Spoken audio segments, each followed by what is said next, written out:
sampai 216. Jadi dimulai dari ayat Sal Bani Israil. Baiklah, siap-siap semuanya. Kita membiasakan membaca Al-Quran.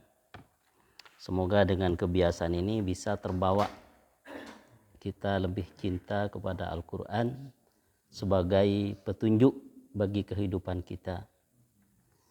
Dan insya Allah juga nanti di hari kiamat akan menjadi syafaat bagi kita. Al-Quran itu menjadi syafaat. Maksudnya menjadi penolong biiznillah, atas izin Allah Subhanahu wa taala. Allah jadikan Quran ini akan menolong bagi orang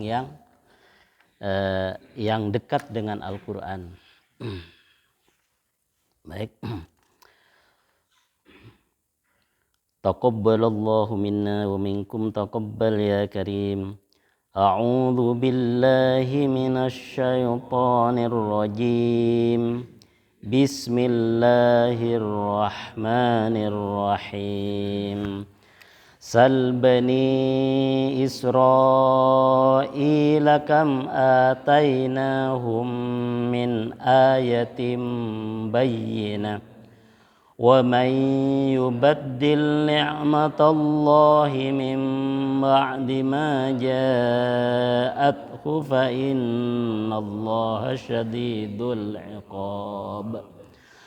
زين للذين كفروا الحياة الدنيا ويسخرون من الذين آمنوا والذين اتقوا فوقهم يوم القيامة والله يرزق من يشاء بغير حساب.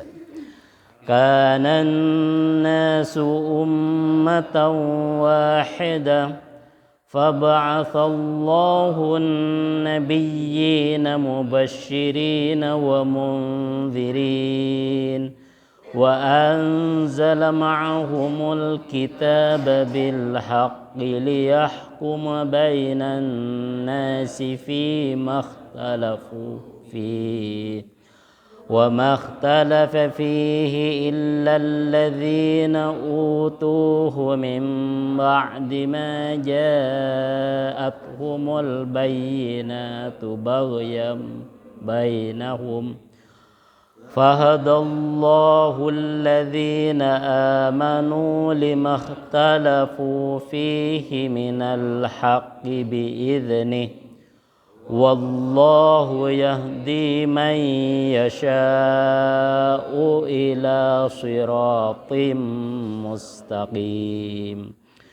أم حسبتم أن تدخلوا الجنة ولما يأتكم مثل الذين خلوا من قبلكم مستهم البأساء والضراء وزلزلوا حتى يقول الرسول والذين آمنوا معه متى نصر الله ألا إن نصر الله قريب. يسألونك ماذا ينفقون قل ما أنفقتم من خير فللوالدين والأقربين واليتامى والمساكين وابن السبيل وما تفعلوا من خير فإن الله به عليم. كتب عليكم القتال وهو كره لكم وعسى أن تكرهوا شيئا وهو خير لكم وعسى أن تحبوا شيئا وهو شر لكم wallahu ya'lamu wa antum la ta'lamun. Subhanallahul azim.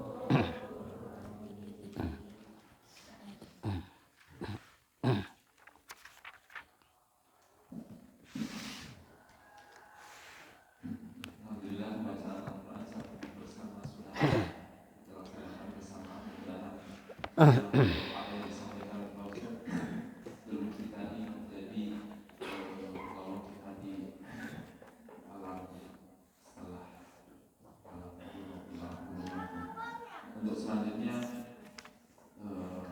pemaparan dari yang juga Ustaz Abdul Ustaz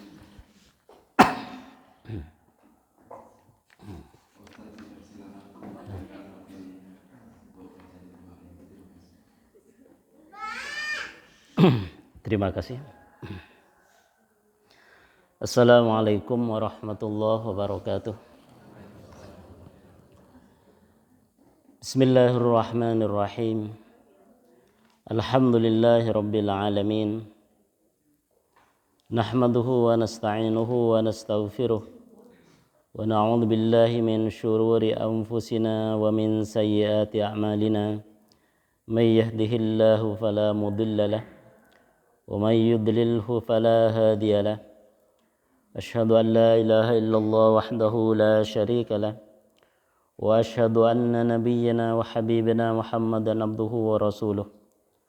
Allahumma salli wa sallim wa barik alaihi wa ala alihi wa ashabihi wa tabi'in wa man ittaba'a hudahum ila yaumiddin. Amma ba'du.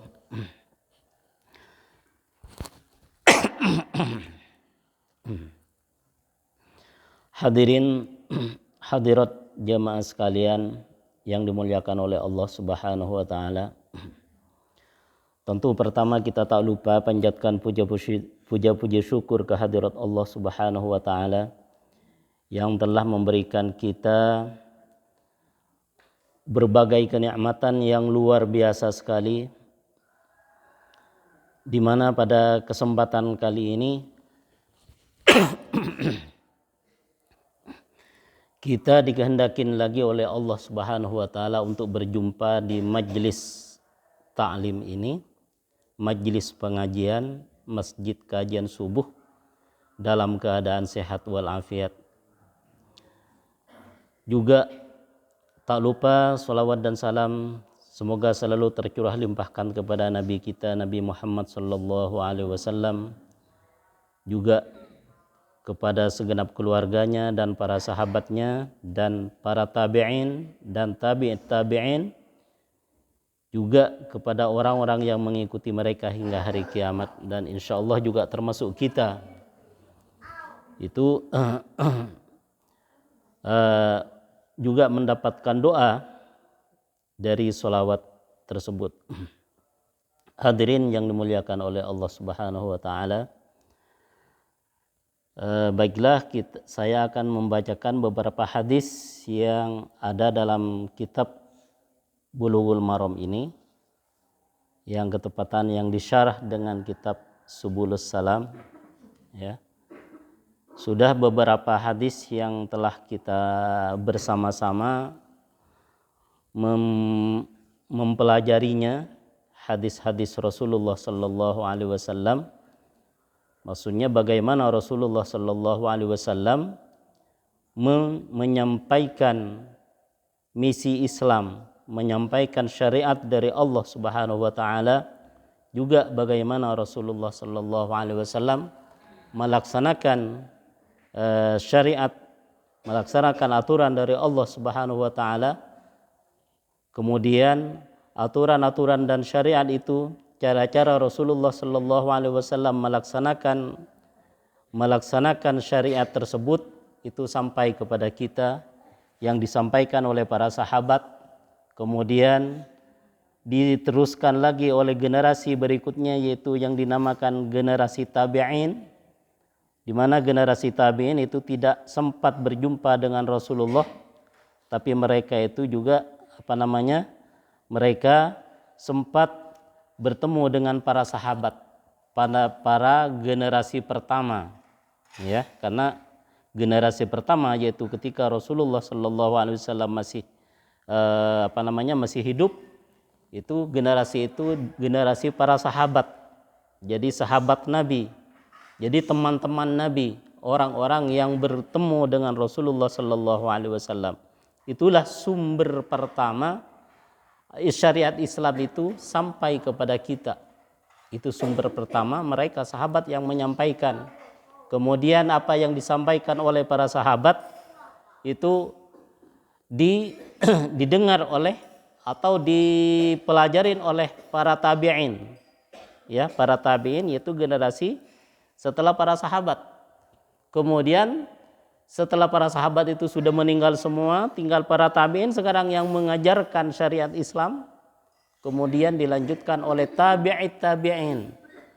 Tabi'it tabi'in maksudnya orang yang mengikuti para tabi'in. Generasi yang tidak semasa dengan para sahabat, sudah tidak semasa,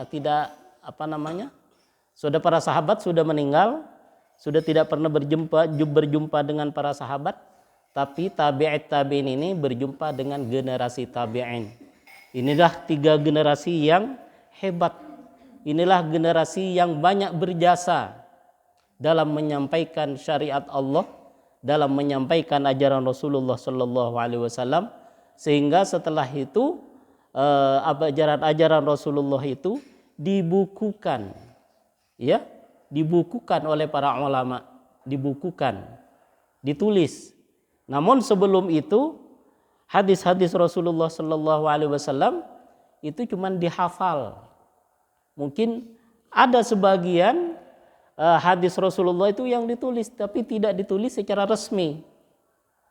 Ada sebagian sahabat itu punya catatan-catatan tentang hadis, tapi tidak ditulis secara resmi. Baru ditulis secara sistematis, secara secara resmi itu setelah generasi tersebut, generasi tabi'it tabi'in, seperti ada Imam Bukhari, ya, ada Imam Muslim, itu yang menulis hadis, menulis ajaran-ajaran Rasulullah Sallallahu Alaihi Wasallam berupa hadis, ya. Kemudian ada Tirmidzi, kitabnya Sunan Tirmidzi, ada Sunan Nasai, ada Abu Daud, ya, Sunan Abu Daud, ada Ibnu Majah. Kemudian pada generasi berikutnya ada juga seperti Imam Baihaqi, makanya ada hadis riwayat Imam Baihaqi. Ada lagi Tobroni. Namun kesininya hadis-hadis itu tidak hanya hadis sahih saja yang ditulis oleh para ulama. Begitu ada riwayat, ada berita tentang Rasulullah mengerjakan demikian, itu berita itu diteliti. Apakah berita itu benar atau tidak? Begitu. Kalau berita itu benar, maka dikatakan hadis sahih. Ada dikatakan hadis hasan. Tapi kalau berita itu masih diragukan kebenarannya, tidak kuat, maka dikatakanlah hadis dhaif. Gambarannya seperti itu, ya. Gambarannya. Jadi dulu itu tidak semua hadis yang disampaikan oleh mereka itu dikategorikan sebagai hadis sahih. Riwayat-riwayat yang ada, maksudnya berita-berita itu diteliti dulu siapa pembawanya. Siapa yang membawakan hadis ini? Apakah telah memenuhi kriteria hadis sahih? Kalau hadis sahih baru diambil dijadikan hujjah, dijadikan alasan dasar hukum dalam beribadah dan lain semacamnya. Apabila tidak memenuhi hadis sahih, maka dikatakan hadis dhaif, hadis yang lemah. Jadi kebenarannya dari Rasulullah itu masih lemah. Karena mungkin di orang-orang yang menyampaikan itu kan rentetan orang yang menyampaikan dari para sahabat. Kalau sahabat semuanya jelas jujur semuanya. Kemudian tabi'in, kemudian ada tabi'it tabi'in, dan setelah tabi'it tabi'in juga ada setelah generasi berikutnya. Itu rentetan orang berapa orang itu diteliti satu persatu. Ya. Oh, kalau itu terkenal dengan pembohong. Jadi hadis berita tentang Rasulullah, tentang ibadah Rasulullah yang disampaikan oleh orang tersebut, maka tidak dikategorikan hadis sahih. Mengapa? Karena itu terkenal dengan orang pembohong. Oh, ini mungkin justru itu setelah itu dihukumin oleh para ulama bahwa hadisnya lemah, dhaif. Namun ketika hadis dhaif itu banyak saling menguatkan, bisa jadi hadis sahih juga kata para ulama. Ini dhaif, kemudian ada riwayat juga dhaif, riwayat juga, itu saling melemahkan, banyaknya hadis dhaif saling menguatkan, maka juga dihukumin dengan hadis sahih, benar hadisnya, sehingga bisa dijadikan rujukan untuk kita beramal, ya. Hadis yang akan saya bacakan sekarang yaitu juga berkaitan dengan ini dalam bab istisqa. Salat istisqa.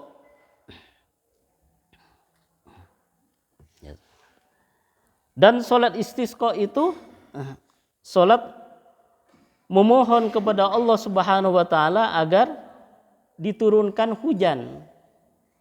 Ketika keadaan kering, sudah lama tidak hujan, tumbuh-tumbuhan tidak ada, masyarakat mengalami paceklik, mengalami kesulitan makanan karena tidak ada hujan, maka disitulah umat Islam disunnahkan, dianjurkan untuk melakukan sholat istisqa. Ataupun tidak dengan melakukan sholat, ada dengan doa istisqa. Ya, jadi memang riwayat-riwayat yang ada dengan sholat, ada dengan doanya, ya, ada dengan doanya. Kemudian ketika sholat juga ada dengan khutbahnya, ada yang tidak ada dengan khutbahnya. Telah kita pernah membahas ini pada pertemuan sebelumnya, ya. Jadi memang sholat istisqa itu ada yang tidak dengan khutbahnya. Jadi tidak harus membaca khutbah juga, tidak apa-apa, karena memang ada riwayat yang menyatakan demikian. Umpama tidak dengan khutbahnya. Kemudian di sini yaitu hadis anna Umar radhiyallahu anhu wa anhu dari Anas, anna Umar radhiyallahu anhu, bahwa Umar, semoga Allah meridainya, kana idza quhidu istasqa bil Abbas ibni Abdul Muttalib, ketika mereka mengalami masa-masa kesulitan, mengalami paceklik, ya, istasqa bil Abbas, maka ia meminta atau memohon diturunkan hujan bil Abbas ibni Abdul Muttalib, melalui perantara Abbas bin Abdul Muttalib. Jadi Umar itu untuk berdoa, ini juga menjadi dasar hukum ini, masya Allah ya, dari hadis ini umat Islam itu banyak memiliki implikasi hukum yang terdapat perbedaan di sini di kalangan ulama, bahkan sampai sekarang dari hadis ini. Bagaimana Umar? Umar itu, Sayyidina Umar bin Khattab, ketika itu tidak langsung berdoa kepada Allah agar diturunkan hujan, padahal Umar sebagai khalifah, ya. Jadi Umar bin Khattab itu tidak langsung berdoa, tapi mengapa di sini? Yaitu melalui perantara Abbas bin Abdul Muttalib. Siapa Abbas bin Abdul Muttalib?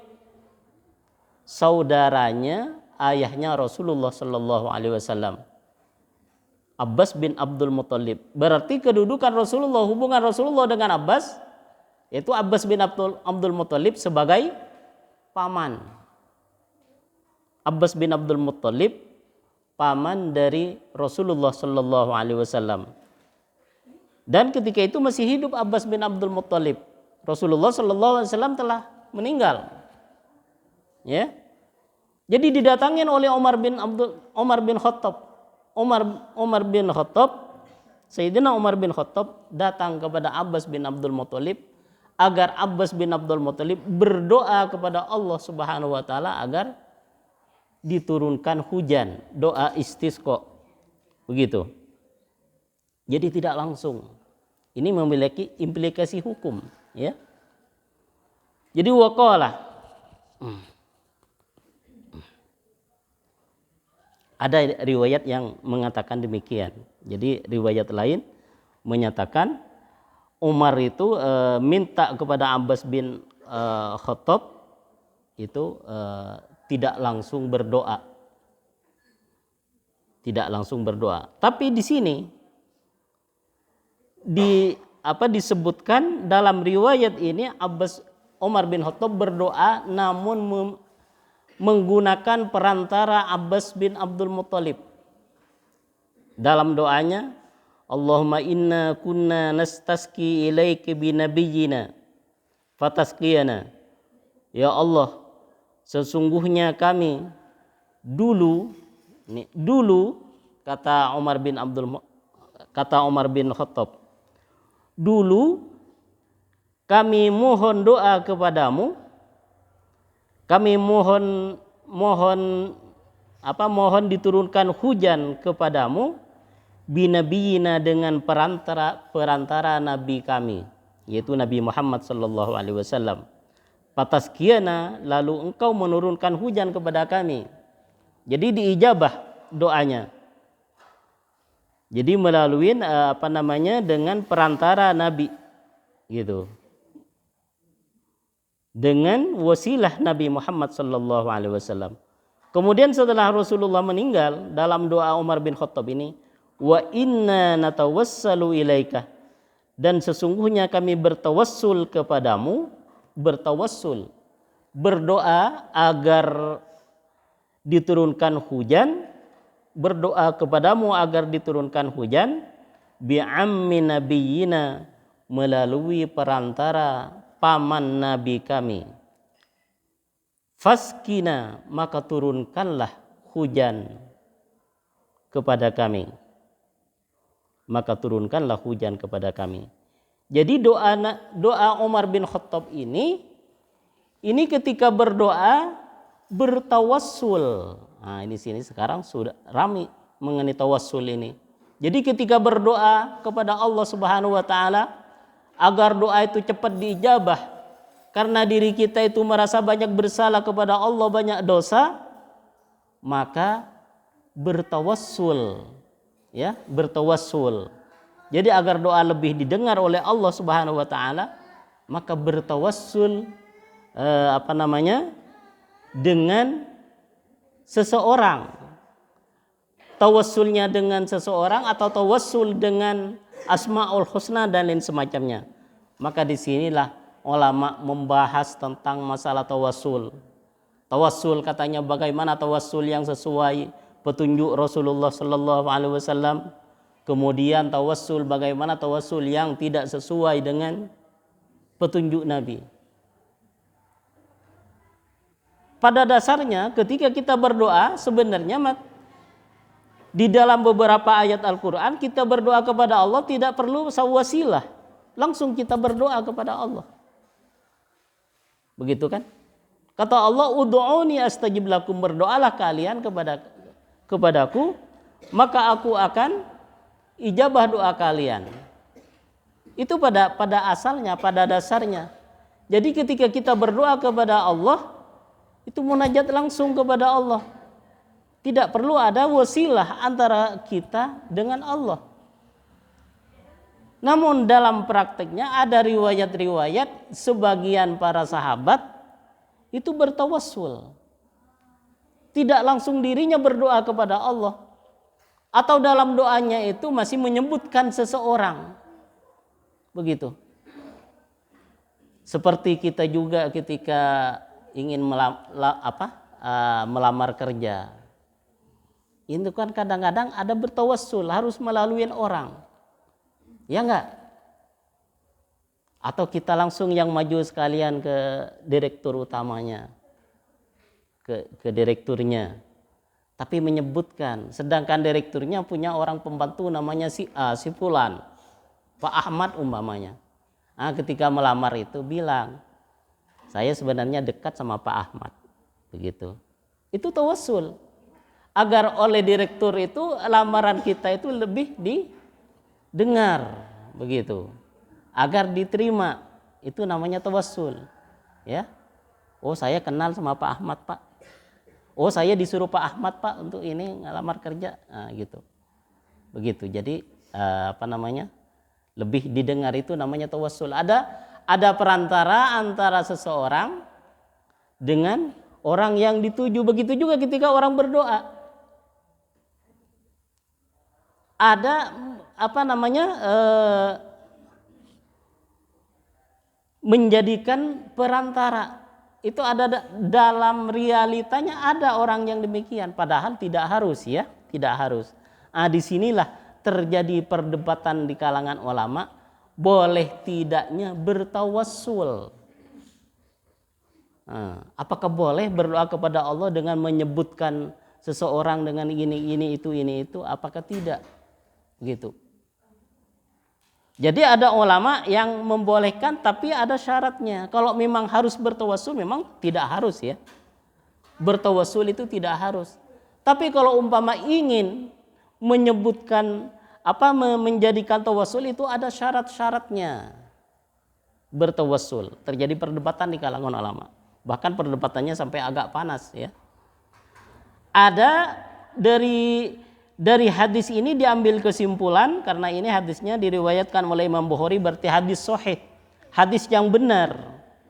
Ini hadis yang benar, sehingga ini bisa dijadikan landasan dalam kita beribadah kepada Allah, atau dalam hal ini dalam kita berdoa. Jadi boleh apabila bertawassul dengan orang yang masih hidup, begitu.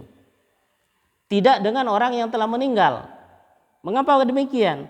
Karena dalam hadis di sini Umar bin Khattab itu bertawassul kepada paman Nabi, kepada Abbas bin Abdul Muthalib.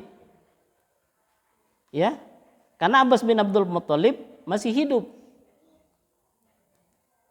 Mengapa Umar bin Khattab itu tidak bertawassul dengan Nabi yang setelah meninggal? Berarti intinya Umar bin Khattab lebih memilih kepada orang yang hidup daripada orang yang telah meninggal. Padahal kedudukannya itu Rasulullah jauh di atas Abbas bin Abdul Muthalib. Rasulullah adalah seorang nabi. Kalau memang dibolehkan, kata ulama yang tidak membolehkan ini, kalau memang dibolehkan bertawassul dengan orang yang telah meninggal, maka tentunya Umar bin Khattab pergi aja ke kuburan Rasulullah. Bertawassullah, berdoa dengan di situ, minta hujan kepada Allah dengan menyebutkan Nabi Muhammad SAW di dekat kuburannya, begitu. Tapi Umar bin Khattab tidak melakukan itu. Justru Umar bin Khattab pergi kepada orang yang masih hidup, yang derajatnya masih di bawah Rasulullah SAW. Itu diambil pemahaman demikian. Sehingga katanya bertawassul kepada orang-orang yang telah meninggal itu tidak boleh, seperti kepada aulia, pada solehin. Ya. Nah, tentu ada pihak lain yang memahami lain. Jadi dibolehkannya bertawassul kepada orang-orang soleh walaupun telah meninggal. Ada yang berpendapat demikian. Alasannya karena memang ada riwayat yang menyatakan bahwa ada riwayat yang menyatakan sebagian sahabat bertawassul datang kepada kuburan Rasulullah, katanya.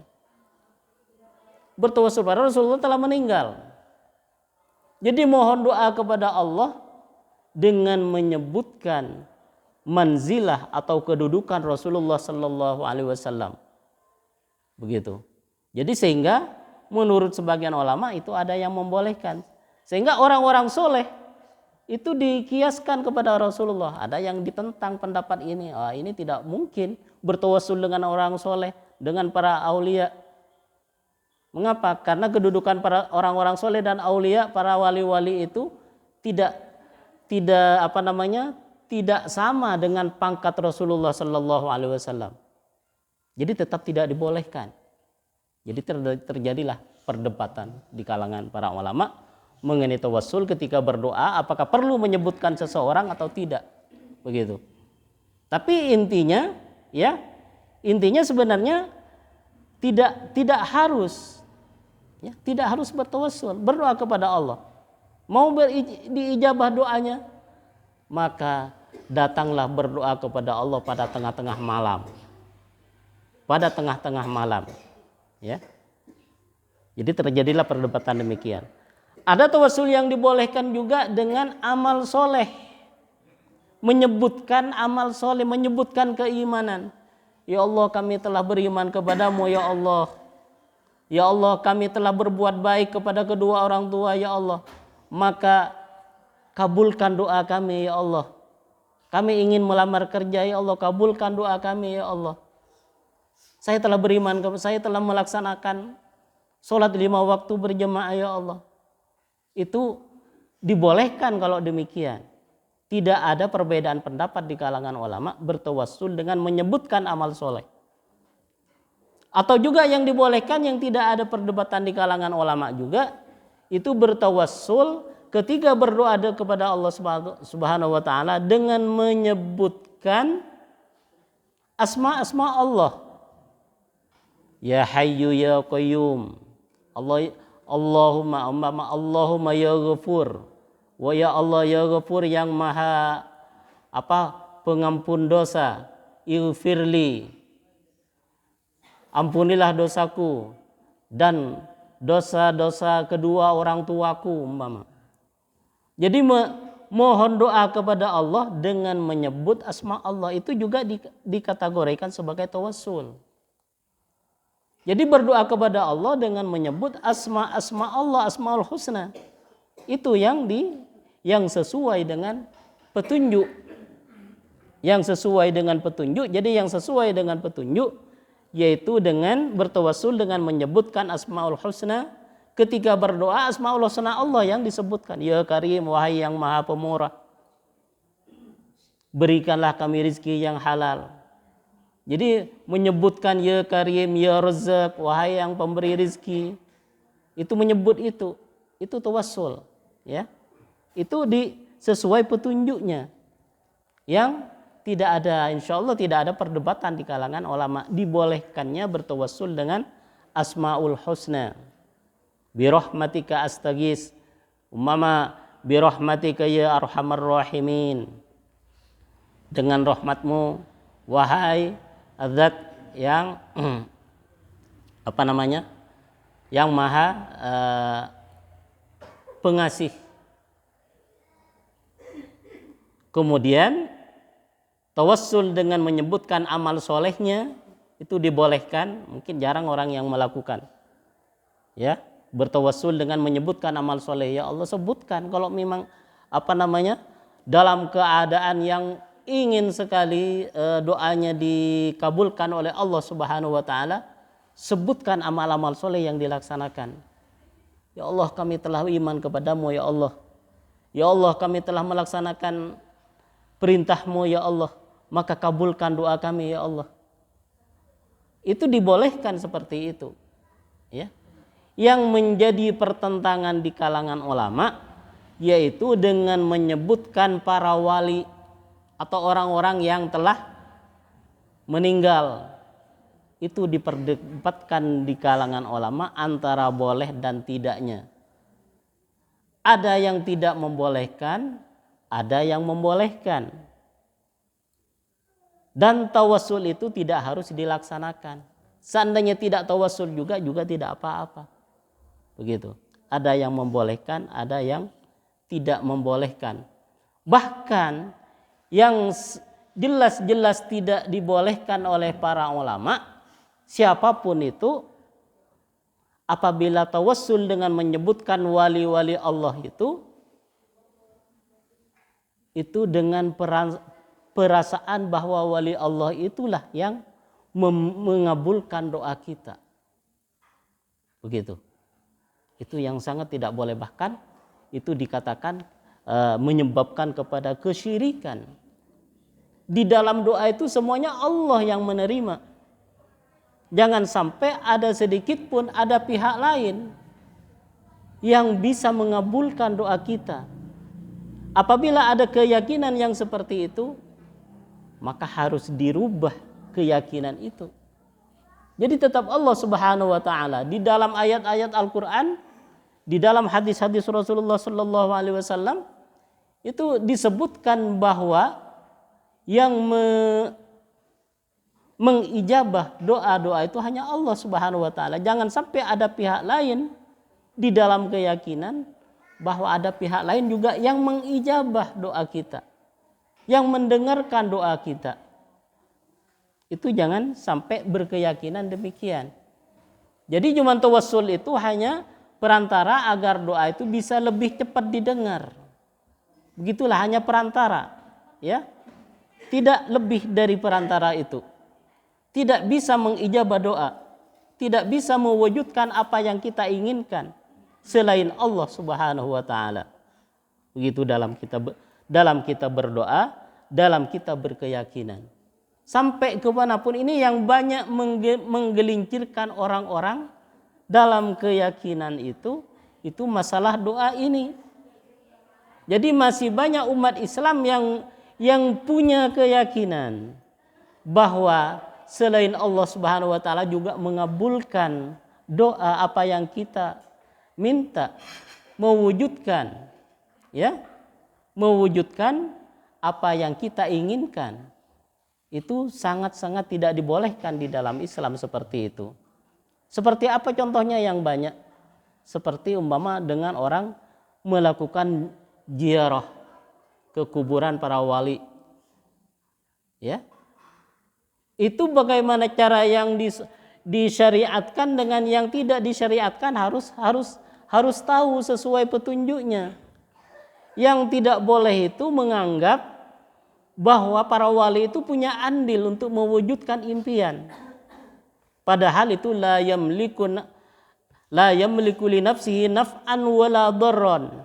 Mereka itu sudah tidak punya sedikit pun apapun untuk memberikan manfaat dan menolak kemudaratan. Itu yang harus diyakinin, yang harus menjadi keyakinan bahwa selain Allah Subhanahu wa taala tidak bisa mendatangkan kemanfaatan dan tidak bisa menolak kemudaratan. Yang punya hak seperti itu hanya Allah. Jadi ketika orang ziarah ke kubur, jangan sampai ada dalam keyakinan bahwa orang kuburan itu juga mewujudkan impian. Ada nggak yang seperti itu? Kadang-kadang orang awam itu ada seperti itu. Ya. Kalau sudah punya niat seperti itu, maka sudah keyakinannya sudah bermasalah. Jadi apa yang seharusnya yang perlu diyakinin, perlu menjadi keyakinan dalam hati sesuai ajaran syariat Islam, hanya Allah yang bisa mendatangkan manfaat dan menolak mudarat, itu hanya Allah. Setelah sholat juga kita sering diajarkan, Allahumma la mani'a lima a'taita wa la mu'tiya lima mana'ta. Allahumma ya Allah la mani'a, tidak ada yang bisa mencegah apa yang engkau akan beri. Kalau sudah kamu berkehendak untuk memberi kepada hamba, tidak ada yang bisa mencegah. Berarti dialah yang bisa mencegah, hanya Allah. Wala mu'tiya lima mana'ta, wala mu'tiya, dan tidak ada yang bisa memberi lima mana'ta, terhadap apa yang engkau cegah. Kalau sudah engkau cegah, maka tidak ada yang bisa yang mendatangkan. Jadi apa dalam keyakinan? Dalam keyakinan hanya Allah Subhanahu wa taala yang mengatur kehidupan kita, hanya Allah, kita pasrahkan sepenuhnya kepada Allah. Karena memang itulah, dialah yang bisa mendatangkan manfaat dan menolak kemudaratan. apapun dalam kehidupan, kuatkan keyakinan kepada Allah Subhanahu wa taala, selamat akidahmu, selamat keyakinanmu. Apabila berkeyakinan yang tidak demikian, maka bermasalah keyakinanmu. Begitu. Jadi dengan demikian orang yang bertawassul itu apabila punya keyakinan demikian berarti bermasalah keyakinannya. Ya, kalau memang harus bertawassul. Ya. Jadi tawassul itu hanyalah wasilah. Hanyalah perantara. Jangan sampai berkeyakinan dia juga mengijabah doa yang kita panjatkan. Hadirin hadirat yang dimuliakan oleh Allah Subhanahu wa taala, ini dari implikasi hukum daripada hadis ini, di antara implikasi hukumnya. Juga di antaranya itu kita sebenarnya dibolehkan mendatangin orang soleh untuk minta doa. Minta doa kepada orang lain tidak apa-apa. Dan orang lain kan masih hidup, kita pergi ke ajengan. Ketika ke ajengan minta doa, itu tidak apa-apa. Ya. Minta ke ajengan, doakan kami lagi ini, kami lagi usaha, kami lagi ini. Ya. Minta doa, tidak apa-apa, didoakan oleh orang yang soleh. Dia kan masih hidup, begitu. Dia masih hidup. Jadi yang menjadi perdebatan di kalangan ulama yaitu ketika orang bertawassul dengan orang-orang yang telah meninggal, dengan orang-orang yang telah meninggal, gitu.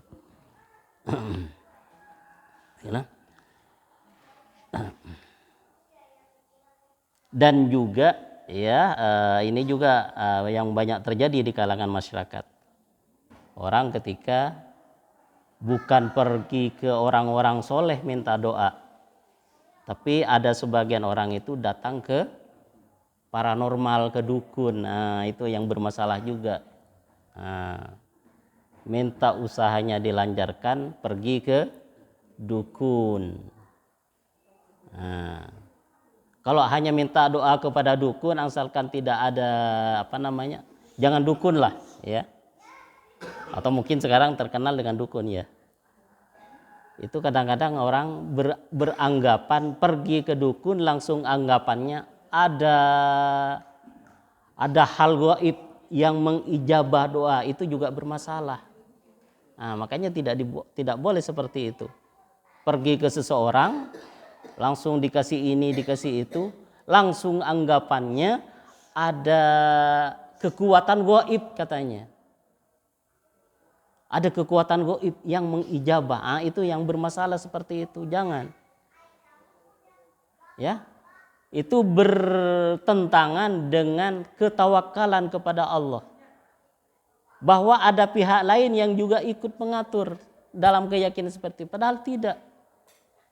Itu dalam keyakinan, dalam akidah kita diajarkan bahwa Allah dan Allah dan Allah. Allah itu yang mewujudkan semua impian, mengijabah doa Allah.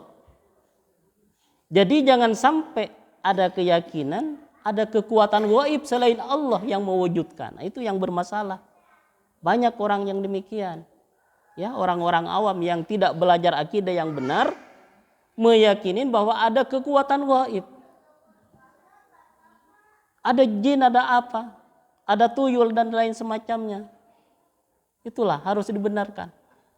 Orang yang dengan berpegang teguh kepada Allah sepenuhnya banyak kok yang sukses. Yang jadi miliarder, yang jadi triliunir, itu banyak juga. Jadi hanya kita itu bagaimana caranya yang mau ditempuh. Ya, nempuh yang sesuai dengan syariat Allah saja.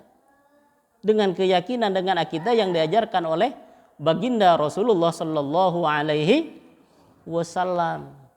Itu yang diikutin. Dengan kan mengapa? Karena yang maha kuasa itu Allah. Yang maha memiliki segalanya di alam kehidupan ini hanya Allah. Tidak ada yang lain. Yang lain itu la yamliku naf'an wala dharran. Yang lain itu tidak bisa mendatangkan manfaat dan tidak bisa menolak kemudaratan. Itulah yang harus dijadikan pedoman, ya.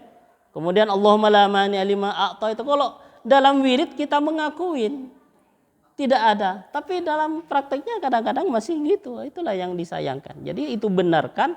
Kalau tidak dibenarkan itu tidak ada gunanya kita sholat. Tidak ada gunanya nanti di akhirat, di mana saya capek-capek sholat, berdoa, bersedekah apa. Tidak ada. Mengapa?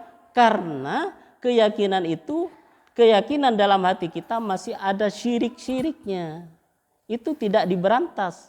Sedangkan di dalam Al-Quran, innallaha la yaghfiru ay yushraka bihi wa yaghfiru ma duna dzalik. Allah Subhanahu wa taala tidak mengampuni dosa syirik. La innallaha la yaghfiru, tidak mengampuni ay yushraka bihi. Allah itu dijadikan sekutu. Itulah yang harus diluruskan dulu. Karena kalau tidak masih ada syirik-syirik seperti itu tidak ada gunanya kita sholat, tidak ada pahala nanti di akhirat. Padahal kita sudah mengira itu sudah bagus perbuatan kita, sedekah sudah banyak, apa sudah banyak semuanya, menolong orang sudah banyak. Tapi gara-gara ada kesyirikan di dalam hati, maka semuanya ambyar. Ya, maka seperti itulah harus dibenarkan dulu akidahnya seperti itu, hal-hal yang masalah kesyirikan seperti itu. Jadi intinya dalam yang mengatur kehidupan kita harus yakinin bahwa hanya Allah. Ya, itu yang harus. Hanya Allah dan Allah dan Allah. Begitu. Allah. Selain Allah itu tidak punya kekuatan. Jadi tidak ada kekuatan gaib selain Allah. Paham ya? Itu, tidak ada kekuatan gaib selain Allah. Gitu. Allah yang memiliki kekuatan gaib itu. Satu lagi, Rasulullah Shallallahu Alaihi Wasallam ketika melihat idza ra'al matar, ketika melihat hujan, qala Allahumma shayyiban nafi'a. Ini doa dibaca ketika hujan. Allahumma ya Allah shayyiban nafi'a. Curahkan hujan kepada kami, hujan yang bermanfaat. Allahumma shayyiban nafi'a. Allahumma shayyiban nafi'a. Ini dibaca. Dengan membaca kita mengikuti sunnah Rasulullah Sallallahu Alaihi Wasallam. Barangkali demikian kajian subuh pada hari ini, yaitu doa, namun implikasi hukumnya itu sangat panjang dan menjadi perdebatan di kalangan para ulama. Mungkin demikian apa yang saya pahamin dengan berbagai referensi yang saya baca, baik dari pihak ini dan pihak yang saling itu. Jadi insya Allah saya tidak hanya membaca satu referensi dari pihak ini saja sehingga langsung menyalahkan yang ini dan juga ini dan langsung menyalahkan semua pihak. Jadi semuanya alasan demikianlah, alasan yang ini yang membolehkan dengan alasan yang tidak membolehkan demikian. Begitulah mungkin bisa dipahamin. Kemudian kita apa yang akan kita ikutin? Tentu yang pertama seperti yang saya sampaikan tadi, tidak bertentangan dengan akidah Islam. Demikian, wa akhiru da'wana alhamdulillahirabbil alamin. Wassalamualaikum warahmatullahi wabarakatuh.